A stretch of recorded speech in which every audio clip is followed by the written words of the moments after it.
Mfowethu ucishe ngakhohlwa bengifuna ukukhuluma ngale ndaba kaRelebogile Mofokeng yokuthi bathi abantu wehlise iform this season. Mina ngibona ngathi useyinkinga kakhulu ke manje uMofokeng. Into engizoyenza njengamanje ngizonikhombisa kwi-tactics board ukushintsha kwakhe kwe-position, ngiphinde nginikhombise futhi ama-video afakazela ukuthi uRelebogile Mofokeng useyinkinga kakhulu impela ke manje. Yabona manje ke useyinkinga kakhulu ke lo mfana. Ngebhola likanobhutshuzwayo into econfuse abantu ukuthi uRayleigh was playing as a left winger and omunye bekumele begijime benoSalengi nabonkotha uMaswanganye ebasupply ngebhola. Abalandeli bacomplain ngoMaswanganye ukuthi ugibela ibhola yalibambezela. Ucoach washintsha uRayleigh wamdlalisa iposition kaMaswanganye. Now uRayleigh is playing quicker and the Pirates is playing quicker because they've got pacey players abosibilibili ebasayidini abomremi. And uMofokeng uyabasheshisela because he's been a winger before. Uyazi ukuthi ibhola uyafrustrate kamalibambezeleka and the coach is giving you exactly what you need. Instead of being happy abantu bathi hayi uRayleigh wehlisa iform kanti uRayleigh wenza lento lefuna abalandeli bePirates ukuthi bebefuna yenziwa uMaswanganye. Le yenziwa uRayleigh seyenziwa uApolisi noSibelebele nomremi. I think what actually confuses people is the fact that Mofokeng useshintshe iposition. He used to play as a right winger ngonyawo lwakhe laka right to try and play ama combinations nabo Maswanganye nabo Mabasa, sometimes taking players on himself yabo angene nabo, sometimes killing the ball into the far corner, izinto ezifana nalezo. But manje abantu benikhala ngoTito nisho uTito ugibela ibhola, nikhala ngoMaswanganye neke ucoach nathi uTito ugibela kakhulu ibhola. Alright unkotha wayaphesheya wahamba unkotha wayaphesheya, nikhala ngoTito, uTito ambeke eceleni ucoach. Sithatha uMofokeng ucoach wamenza nje. Wafaka umremi oApolisi ngapha, wafaka uMofokeng lade khona uTito. Okay, wasuka uMabasa ngena uMahophe isikhathi esiningi. La okay, yekela labanye abadlali ngifuna le. La sedlala uSibelebele or aPolice, it depends. Laba bayashintshana la position aseceleni. uMofokeng now usedlala la kwi number 10 position. Umsebenzi wakhe iPirates, that's why iPirates is playing quicker now. Akaligibela ibhola. Ushaya one touch anika umremi. Ashaya one touch anika uSibelebele or ashaya one touch anika uApolice depending ukuthi banodlala esayidini or athola uMahophe yabo. So that's what it does. Maybe lo uzobe sela abakhomba noMahophe watheni uyabanika. Sometimes it tracks back azolanda ibhola, sometimes it tracks back azo defender azobamakisa lapha yabo.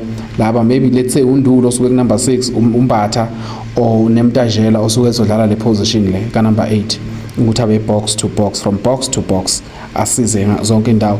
Then uNduli usemile because these guys are doing umsebenzi lapha. But uMofokeng is playing in the number 10 position and he's been phenomenal. Look how deep he is where he receives the ball. He spots Muremi from a long way out. He picks him out perfectly with a pass. Ngithi yabo umsebenzi wakhe uyawenza. Sengaba iassist ke manje. Yabo la azothola khona ibhola, twisting and turning bezokwenza into adume ngazo la. If this goal goes in ngabe i-pre-assist enye, i-pre-assist le book kwalivimbo keep, but ile pass le shaya before score goal yabo, le pass shaya before i-assist ibiza pre-assist. La he's tracking back to help out ama defensive players. He wins possession back for the team.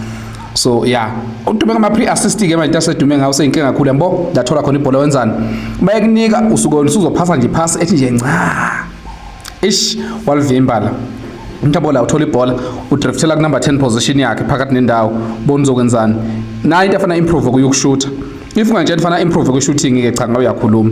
Angithambola uthi uzokwenzani uthola ibhola khatha inside ungena ku number 10 position.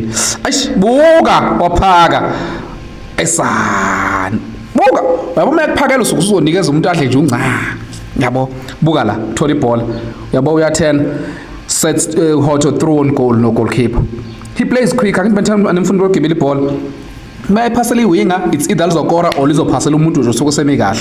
Angithi ambothi uqala phi move yambo le move leyo uzobona izo resulta kuphi. Izo resulta ekutheni ibhola lishaya frame of goal la yabo, off the frame of the goal. Imove iqale ngoMofokeng. Buka la uthi uzokwenza njani. uHoto uyalithola ibhola Hoto, want him to play quicker ngithi quicker unika uHoto nje sephasa nje unca ngoba unika ubani uMofokeng usedume ngama pre-assist ke manje. Yabona lento le kuthiwa i-pre-assist eyenzeka before i-assist ngoba usuke kunika ukuthi umika kuzovela nje uqhamusa ucross nangila ushaya i-pre-assist emnandi unikeza uMahophe unika ulokhu uyakora. Uyabona ushaya i-vertical pass, i-verticality like i-defense splitting pass eyaphambili buka uyena lo shaya le pass edalthi ingenele la goal. So angazi nifuna uMofokeng onjani umuntu owehlile lo nanga umuntu owehlile one touch simple, that's a chance off the frame of the goal yebo.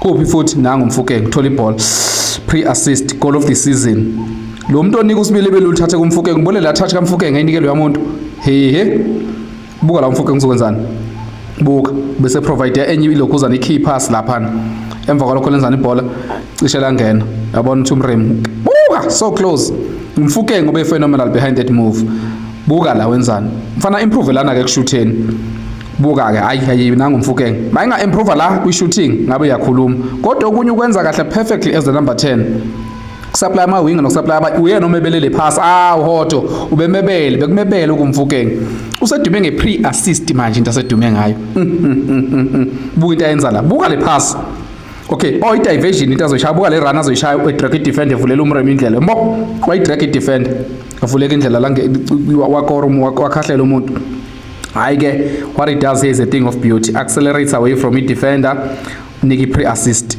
bese wena ushaya i-assist-ke unika umuntu eseshaya unca mina ngazi umfukeng ngifunani kuye kanti nangu ushaya i-assist uqobo-ke yena not a pre-assist nali igoli ngena yabo ushaya i-assist yena qo phasela umabasa uyena muntu oyehlile lo kule season